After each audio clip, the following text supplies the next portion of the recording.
What's going on, everybody? This is Brian from SneakerFiles.com, recapping the news from yesterday. Like always, we post it first on SneakerFiles.com, and then we take it to YouTube. So I missed Monday's upload, and I didn't want to, but at the same time, there wasn't enough news, and then only a minute-long video didn't make sense. So I'm going to throw some of that into this video, the highlights, that is.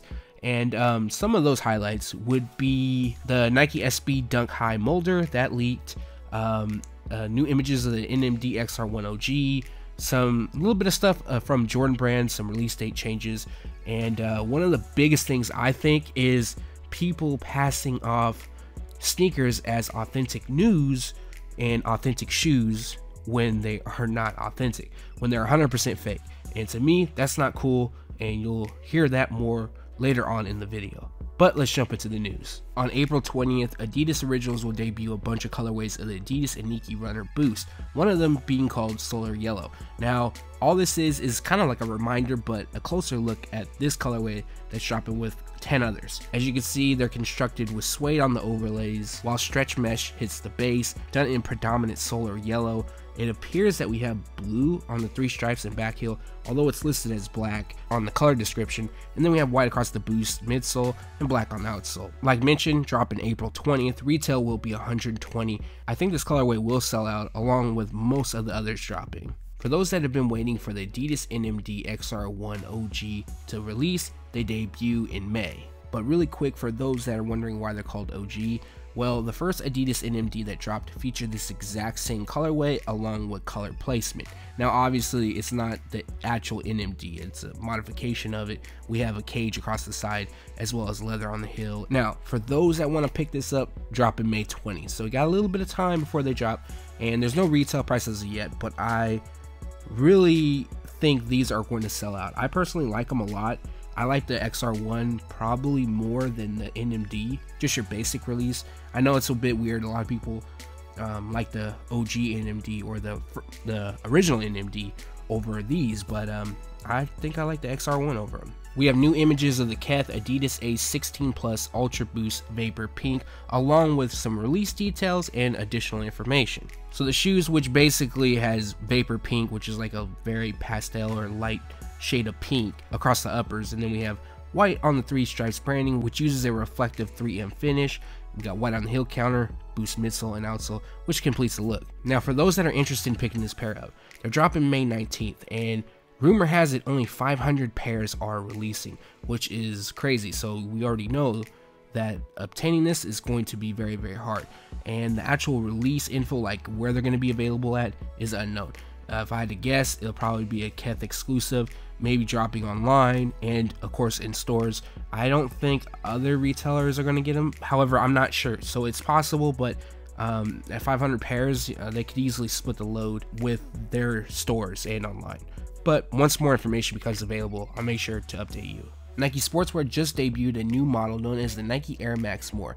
Now the locations seem to be sporadic, like they really didn't say where, and it's not available on Nike.com, so your best bet would be to give your local Nike Sportswear retailer a call. Now the whole inspiration behind it, or I should say the look of it, comes from Air Max models seen during the 90s. I'm not sure which one it is across the uppers, but if you do know, leave a comment below. At least not offhand, I don't. And across the midsole and outsole, we have the Nike Air Max 2017. Now the first colorway up features predominant white, and we have hits of metallic silver. They also feature an internal booty, and they got rid of the engineered mesh, although it does look like it features mesh, just probably not engineered. I'm sure there will be additional colorways that release, but at this time, this is the only image Nike shared and the only info I have that Nike also provided. Although we recently shared the Nike LeBron Soldier 11, we still have a few more colorways of the Nike LeBron Soldier 10 to drop. Now here we have what's being called Pinnacle, which comes in a clean black and white color theme. Now having a premium build, they feature mesh across the uppers, and then we have leather used on the 3 straps. Now if you look really closely on the top strap, there's some sort of debossed writing. I can't really make out what it says, but moving to the heel, and also on the panels, you'll see 216 and 330. Both of those are area codes that represent Cleveland and Akron. For those that want to pick this pair up, they are available now at Nike.com. Retail is $140. Nike Sportswear has a new pack combining 4 colorways of the Nike Flyknit Racer to form the Macaroon pack. For those that don't know, a macaroon is a circular cake, according to Google, that is. I've never tried it, but either way, they come in colorways that represent the flavors. For example, we have blueberry, lavender, strawberry, and pistachio. Well, lavender can actually be a color too, I guess each could, but to me the whole vibe is the actual flavor. Coming in your traditional Nike Flyknit racer theme, they feature Flyknit across the uppers as well as flywire cables, and completing the look we have white across the midsole and black on the outsole. So the pack as a whole drops on May 19th. Retail will be $150 each, and I don't know the availability as of yet. I actually think the pack looks clean, like it does look dope, and I love the concept behind it. However, I may pick up the green pair, which I guess would be pistachio. Other than that, I think the blueberry pair is pretty nice as well. Nike Basketball will debut another Kobe AD NXT. This pair will drop in June and known as Triple Black. Now, when I think of Triple Black colorways or themed out models, I think the shoe is covered in all black.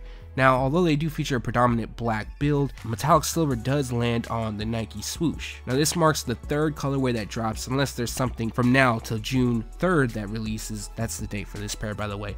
And retail price is $200. I think the shoe is interesting overall, but the $200 price tag makes me kind of stand back. Not that I can't afford it, it's just I personally don't think they're worth it. But if I do see them at an outlet, which I think this pair will hit outlets, I probably would pick them up. Back in 2002, Nike Skateboarding released the Nike SB Dunk Low known as Mulder.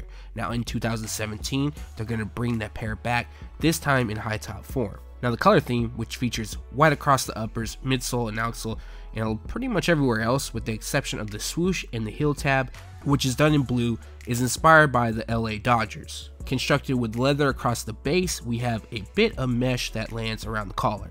There isn't a release date set as of yet, but they're expected to drop sometime soon. I'm sure Nike Skateboarding will launch a full, I should say press release, or even like just something special for the shoe, because it was like one of the first colorways. A lot of people think of this model when they think of Nike Skateboarding, that is those that collect Nike SBs. But once they drop, retail will be $110. Releasing on Thursday is the Nike Air Foamposite 1 Copper, and as you guys already know, this was an original colorway. Well, not an original, but it originally released back in 2010, but Nike is bringing them back once again. So retail will be $230, dropping April 20th. I should have a review up of these later today, but I did want to share these new images thanks to Sneaker Politics, because they really take dope photos. So these images to me make me want them even more, even though I have them in hand and I'm not 100% sure about it yet. The images here make them look a lot better. One of the highlighted releases taking place this weekend is the Air Jordan 5 Premium, known as Pure Platinum,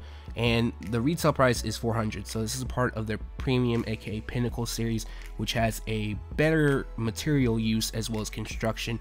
And what it looks like is these are going to be pretty damn limited.